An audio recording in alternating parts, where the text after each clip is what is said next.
Hey everybody, welcome back to the channel. HTM here. In today's video, you're checking out a solo hybrid Templar build for the Elder Scrolls Online. This build is a combination of one-handed shield, bow backbar, as well as a lot of the Templar class Magicka abilities to make for a pretty interesting hybrid setup in my opinion. We've got great defense, great survivability, great healing, and damage, and it's just a unique and really fun build to play. So as usual, we'll talk about the stats, we'll talk about the gear choices, skill options, champion points, we'll check out the outfit, and more coming up next. Alright, here we are on the solo Templar hybrid build. This is part of my hybrid build series. I've already done a hybrid Warden build, I've done the hybrid Dragon Knight, and I thought I would tackle the Templar build next. This has definitely been probably the most challenging hybrid build to create so far. As strong as Templars are, they have some challenges as far as combining stamina and magicka. So we'll talk about those in the build video. I'll give you some other options too. This is definitely a little bit more advanced, so just keep that in mind. But with that said, let's go ahead and buff up some stats here. So your basic stats, you have about 25,000 max magicka, about 22,000 max health, almost 23,000 max stamina. Remember, we are a hybrid build, so we're kind of spreading out our pools, and that's just basically how hybrids work. As far as recoveries, you have about 1,000 magicka recovery, 855 stamina recovery, about 400 health recovery. Your weapon and spell damage are the same. That's, again, because we are a hybrid build, so sitting at about 4k spell and weapon damage, and that's before we get to some of our buffs. Templar is a little bit unique. They have minor sorcery, which is an extra 10% spell damage, so that brings it up to about 4,300. We are running a Berserker enchant on the bow, so that'll be up most of the time. So sitting at about 5,000 spell and weapon damage, so I'll show you in a minute how we get there. Just take care of my friend here. And then as far as resistances, now this is a light armor build, and I chose to do light armor to kind of maximize my spell penetration as well as get some good cost reduction. But you can see even in a light armor build, I'm sitting at 26,000 spell resistance and 25,000 physical resistance, which is pretty strong, I would say. So even though this is 5 pieces of light armor on this setup, it feels very tanky. We also have minor maim. We have some automatic damage shields that we're using. So don't be fooled. It is a very survivable, very strong build as far as taking damage and staying alive. Now in terms of your attributes, I do have these split almost right down the middle. So 30 points into magicka, 34 points into stamina. And you can spread those out a little bit differently depending on your race. For the Mundus Stone, I am using the Apprentice Mundus. This gives me 362 extra spell damage. That's with full divines. And this is going to be best in slot for this particular build with the sets that we're using. And I'll explain why in a couple minutes. You do want the max stat food. This gives you as much stats as possible in all 3 of your pools. So max magicka, max health, max stamina. There is a better version of this. There is the gold food from the Witches Festival. I believe it's the Bewitched Sugar Skulls that gives you slightly more stats, as well as health recovery. So if you can pick that up on Guild Traders, it's not too expensive. It's definitely worth it. And we have Major Sorcery, Minor Protection. We'll talk about how we get all those buffs in a minute. As far as the potions on this build, you still want just tri-stat potions. That's going to give you good magicka and stamina sustain, which you need both of those equally on this type of setup. And then as far as the race here, you have 2 pretty good options. Now for the way I've set this build up, I'm using High Elf. I think High Elf is going to be the best. But if you're a newer player, another great option is going to be Breton. The Breton has better sustain. High Elf has better damage. So in terms of the High Elf race, you get this Spell Recharge passive, which is actually very good for soloing in ESO. That's because it restores either magical or stamina, whichever is lowest. Now, in most cases, your stamina will be lower from like blocking, dodge rolling. And so this actually ends up being a very good source of stamina sustain on the build, which is really good when you're soloing. You do get 2,000 extra max magicka, which is great. And then the Elemental Talent passive, you get 258 extra spell damage. And you'll see why this is good in a few minutes. We're actually stacking as much spell damage as possible on this build to make it work. So High Elf, probably the best choice. Breton, if you want something a little bit easier to play, a little bit more resource sustain and less damage, check out the Breton. So I think that covers the basics pretty well. Let's go ahead and jump over to the item sets. That's where things start to get pretty interesting. So before we start, just kind of the theory crafting and the idea behind this build. This is very similar to my hybrid Dragon Knight build. In the case of a Dragon Knight, it's very easy to stack weapon damage. So you can combine that with something like Palinal's Aptitude to get a good hybrid setup. You stack your weapon damage really high, and then it will transfer into spell damage. Well, I kind of wanted to do something similar on the Templar, because Templars actually have minor sorcery, which is the same buff, but instead of weapon damage, it gives you increased spell damage. So kind of the same theory on this build. I went with Palinal's Aptitude again for my first 5-piece set on the build. Gives us health, which is nice for a solo build, as well as your 2 recoveries, also nice. And then on the 5-piece bonus here, your spell and weapon damage become the highest of the 2 values. So on my hybrid Dragon Knight, I would stack as many sources of weapon damage as possible, and then that high weapon damage automatically becomes my spell damage. Same thing here, except I'm stacking spell damage. So we'll see that with some of our other sets and glyphs. This is a crafted set. It's 9 traits to craft. Now, in terms of the weapons, I am using this on my front bar and my back bar weapon. I want something a little bit different. It's really easy to play like a 2-handed solo build in ESO, and I was kind of getting tired of it. So I thought, hey, let's go with kind of a cooler Templar theme. Let's do like a one-handed shield, like a Paladin style build. And it actually is pretty fun. It works really well. So I'm using the sword and shield on the front bar, both Palinals. Sword, you definitely want Nirnhone. That's going to give you the highest weapon and spell damage possible. And then the shield trait, I think Divine is going to be best. We are using that spell damage Mundus Stone, so that's giving us a little bit extra spell damage on the front bar. Max Magicka for the trait here. It's going to help like our Execute scale up a little bit more. As far as the sword enchant, I like a Restore Stamina glyph. Just as I was playing around with the sustain, I felt like stamina was a little bit more needed on this build, but you can definitely customize that based on your own experience. Then, of course, back bar, we've got the Palinal's Bow, and you want this infused with a Berserker enchant. This says 452 weapon and spell damage. With all of your buffs and your spell damage scaling, this is more like 600 spell and weapon damage. So just keep that in mind. This is definitely the best in slot trait for this setup. As far as could you use a staff instead of a bow? Yeah, you totally could. What I found, I actually started using a staff on this build and I liked it, but the sustain was a little bit harder. I have slightly less stamina abilities, so throwing in volley on my bow instead of Wall of Elements actually made the build feel a lot more sustainable and easy to play. So this is just what works for me in my case. And then you can run 3 pieces on the body. So I'm running a light waist, light hands, and light feet. These are all divines with max stamina as the enchants. Now for our second 5-piece set, mentioned earlier, we are focused on spell damage. One of the problems, no, I don't want to say problems, but like challenges, let's say, of the Templar class is they do not have any access in their class skills to major sorcery. That's the 20% increased spell damage buff. Now I hope this gets changed in the future. I think every class should have both Major Sorcery and Major Brutality. So some of the ways around that is you can use Entropy to get the buff from the Mages Guild. You can use Potions. Both of those didn't really fit on this build, so that really left me with like one alternative that I thought was easy and worked, and that's the Rattle Cage set. Rattle Cage is a really cool old school ESO set. It is a heavy armor set. It's from the Vaults of Madness. Gives you max health. Gives you spell damage again, so 3 spell damage buffs, which is great. But you also get Major Sorcery at all times, so that's what we talked about. That's the buff that's missing from Templar.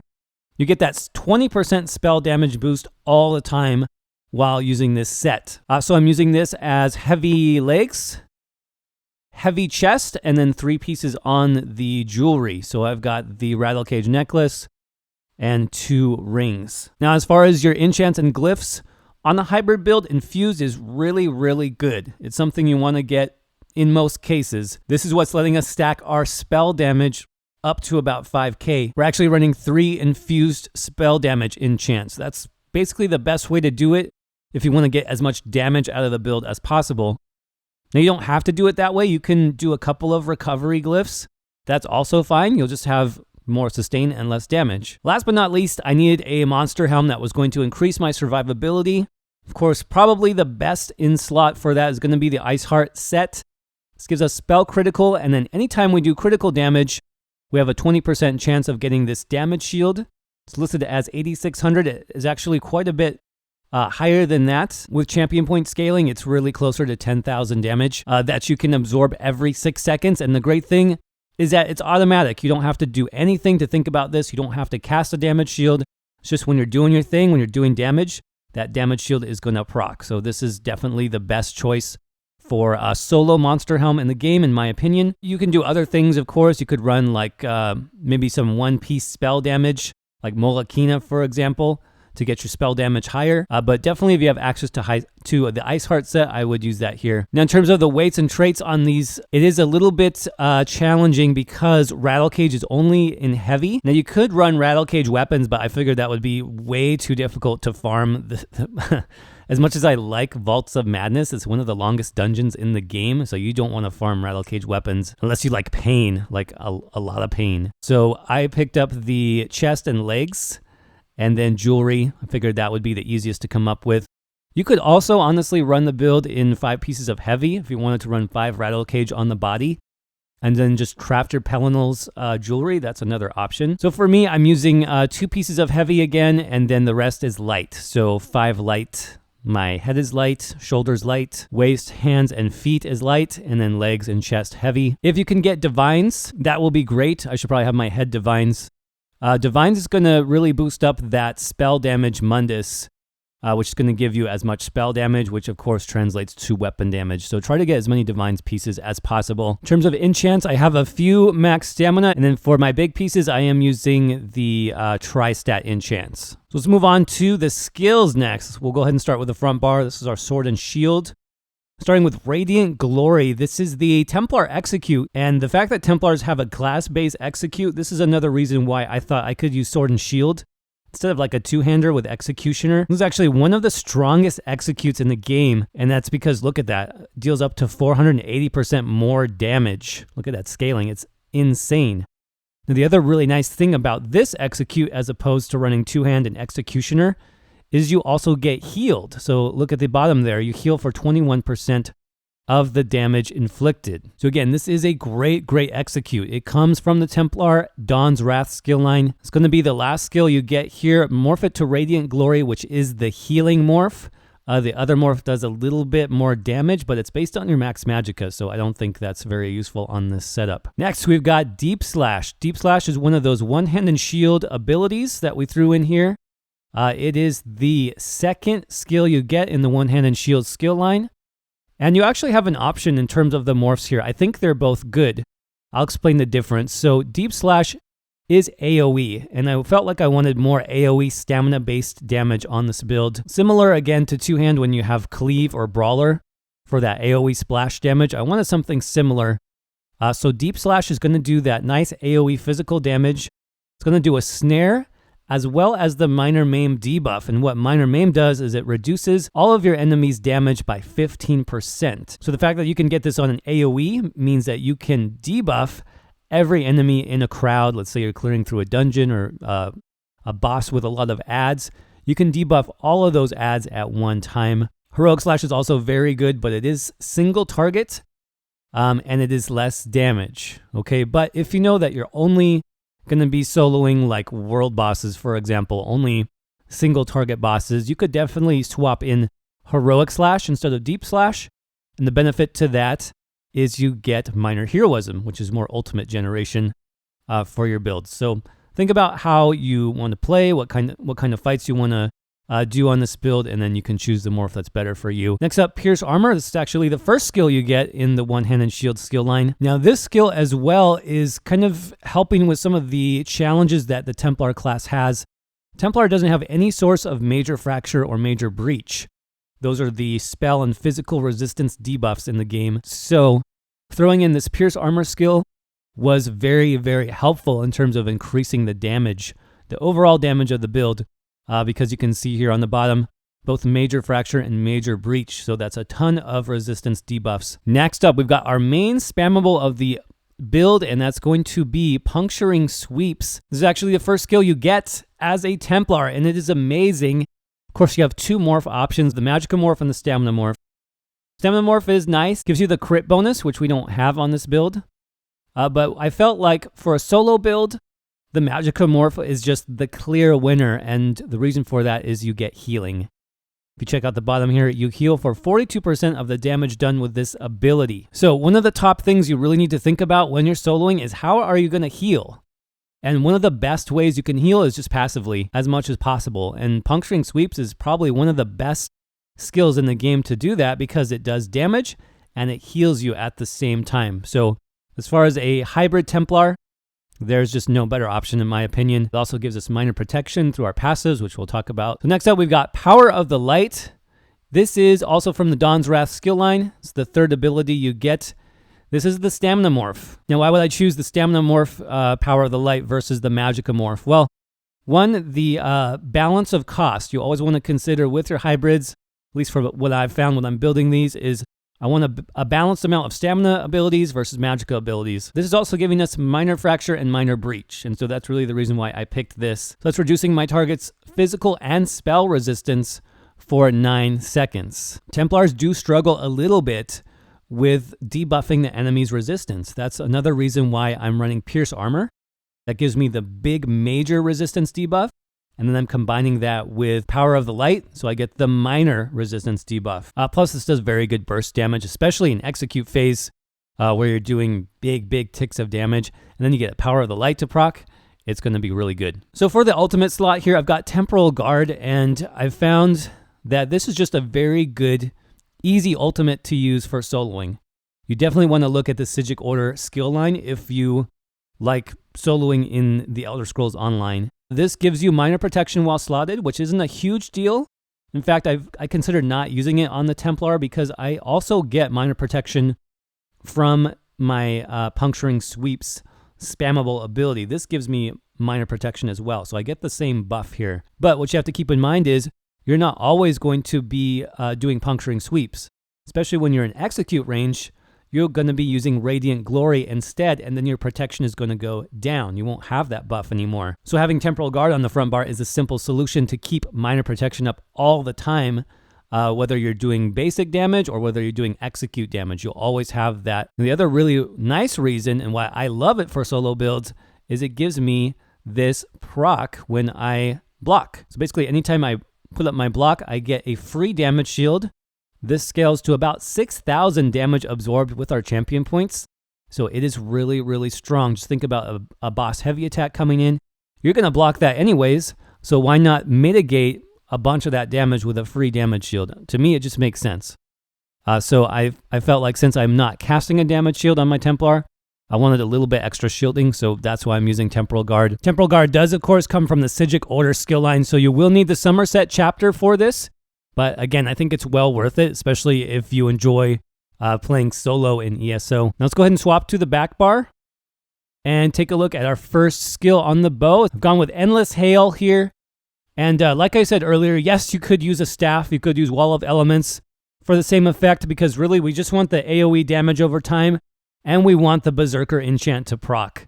With an Infused Bow, that's giving you 600 spell and weapon damage every 5 seconds, so it's absolutely essential, in my opinion, to a hybrid build. Next up, we've got Ritual of Retribution. This is one of the Templar class skills, one of their defining class skills, actually. From the Restoring Light skill tree, second to last ability you get here, and we're morphing it to the Retribution morph. This actually does damage as well as healing. With all your healing buffs and maybe crit heals on the Templar, this can easily heal over 4,000, 5,000 healing every 2 seconds.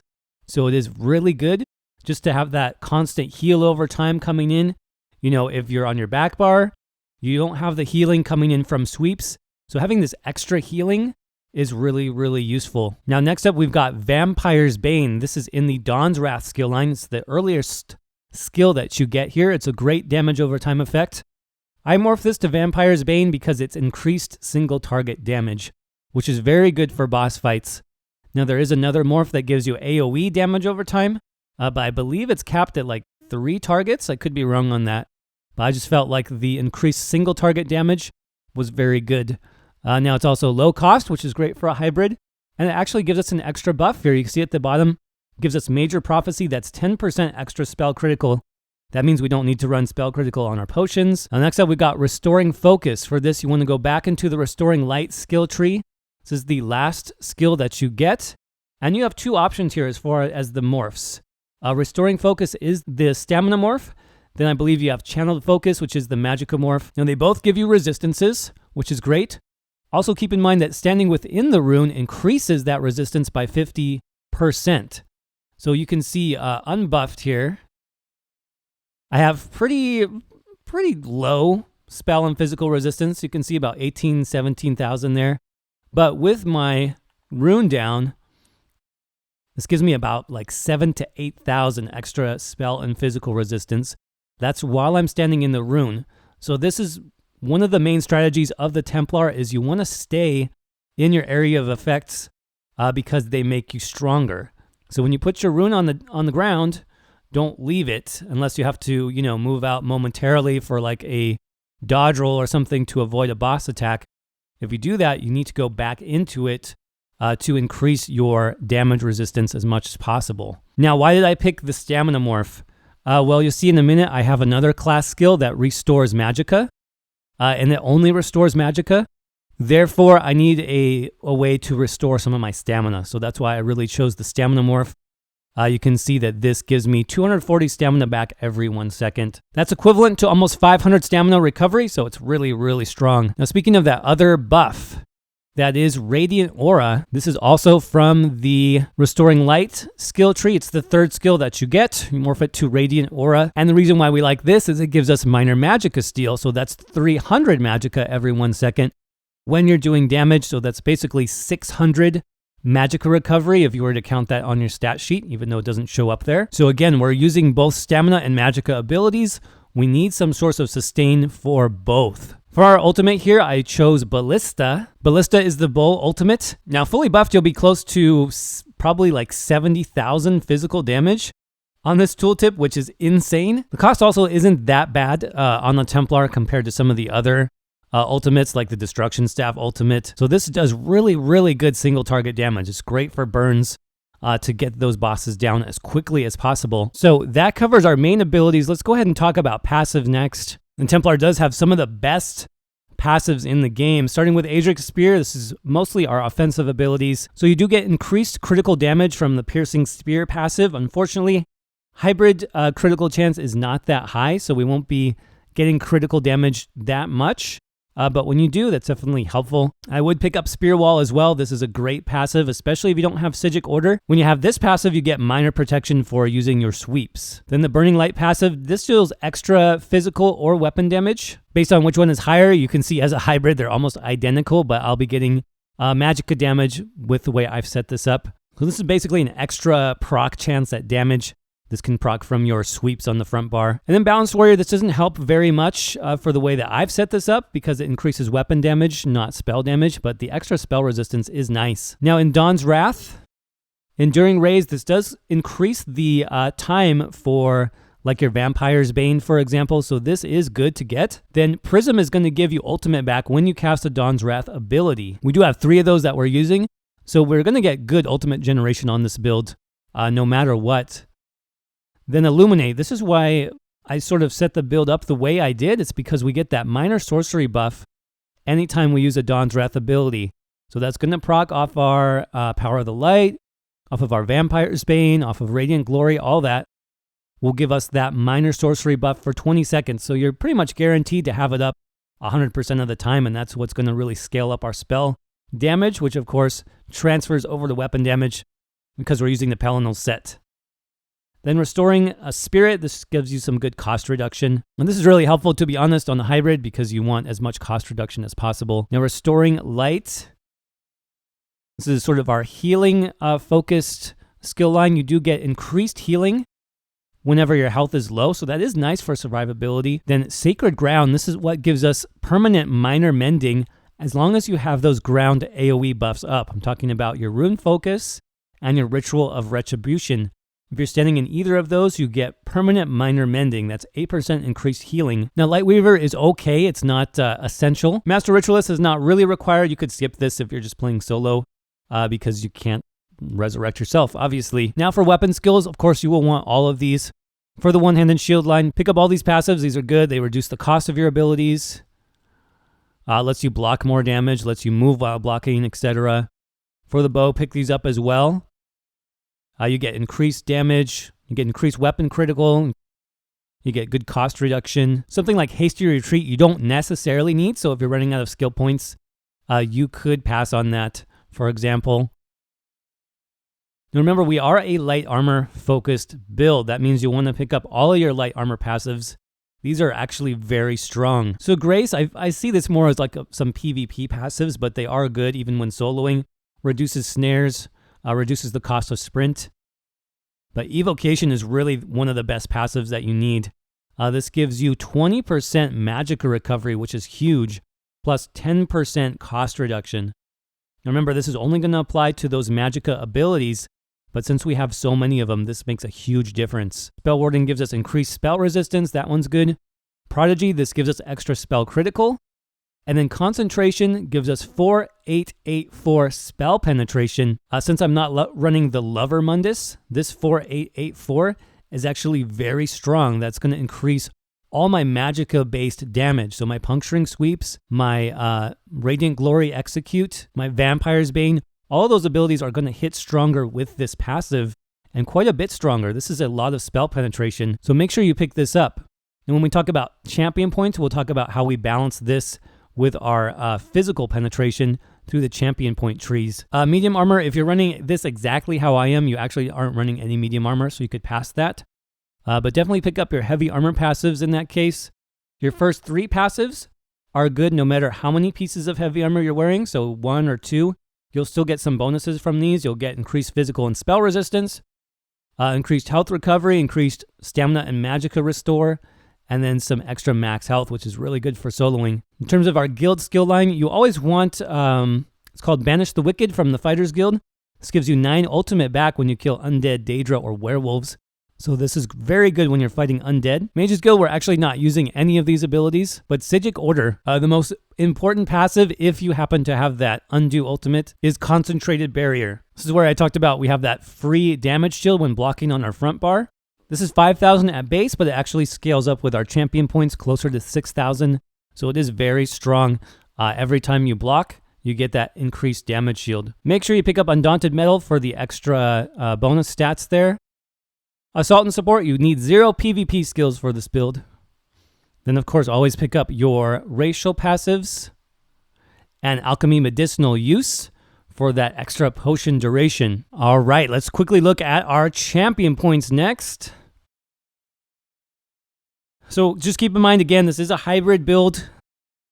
Hybrid builds do have some challenges when it comes to CP allocation. I've talked about this in some of my other videos.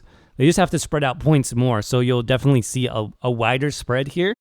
But I'll try to explain, where you can focus your points. So in the green tree, 34 into Warlord, 5 into Sprinter, 49 into Tenacity. This is because you can do heavy attacks on your sword and shield to get some good stamina sustain.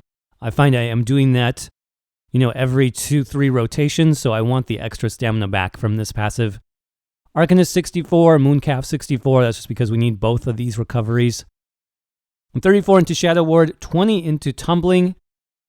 In the blue tree, 19 into Blessed, 23 Elfborn, 32 Elemental Expert, and I had 1 left in Spell Erosion. Now the reason why I'm not putting very much at all into Spell Erosion is, like I showed before, I have the Light Armor passive that gives me close to 5,000 spell penetration already. So that, combined with our Pierce Armor, plus we have, Power of the Light, we're already getting plenty of spell penetration, in my opinion, for a solo build. 48 Master at Arms, this buffs your direct damage attacks. This is going to affect your Power of the Light, for example, your Sword and Shield skills, This will also now, in the Dragonhold DLC, this affects your puncturing sweeps or your biting jabs. It used to be that that skill itself was damage over time, so we'd stack more into Thaumaturge. It no longer works that way. So you'll see I have some points in here, and then I have points in Thaumaturge as well, 61 points there. Precise Strikes, I left this empty just because my weapon critical is pretty low. I also don't have any healing, like I'm not using Rally, which would scale with weapon critical. So I figured I would just drop this. But instead, I'm putting a lot of points into Piercing, 43 into Piercing. And with this, I'm trying to match that additional spell penetration that I get from Light Armor. I wasn't able to get quite as much, but this does help with like our Endless Hail from the bow skill line. This helps with the damage from our Deep Slash. So I think it works. And then 43 into Mighty, that's going to help those damage horses as well. In the red tree, 56 into Ironclad, 43 into Hardy and Elemental Defender, 38 into Light Armor Focus. This gives us more physical resistance when wearing light armor, so this is good to balance some of those spell resistance passives. 31 into Thick Skin. You can honestly put less here and put a little bit more into Light Armor Focus. That probably would help with your overall damage resistance. Because you have a cleanse, you can cleanse some status effects as a Templar. 19 into Quick Recovery, and then last but not least, 40 into Bastion. The only damage shields I'm currently using is the Ice Heart set and the Psijic Order passive, and this actually works with both of those. This will scale both of those damage shields 16% higher, so it is worth it if you're using those sources. Remember, you can also run a damage shield enchant on your bow for even more damage shield that will scale up with the Bastion CP node as well. So keep that in mind if you're running shields. It's very good for increasing the damage those can absorb. So last but not least, let's see. Oh, outfit styles. All my body pieces on this outfit are the Moongrave Fane style. For the shoulders, those are Psijic Order. And then I'm using the Abba's Watch shield and the Daggerfall sword. Hey everybody, thank you so much for watching, especially if you made it all the way through this video. I know this was a little bit longer than usual, but a lot to explain on this build. Of course, we've got some gameplay here at the end, so definitely check that out if you'd like to see more of the build in action. If you enjoyed the video today, don't forget to crush that like button. It really helps the channel. If you have any questions at all on hybrid builds or how this build works, leave me a comment below. Also, let me know what other types of solo or hybrid builds you want to see next. Again, thank you so much for watching. You all are amazing. I hope you have a great day, and I will see you around in the next video.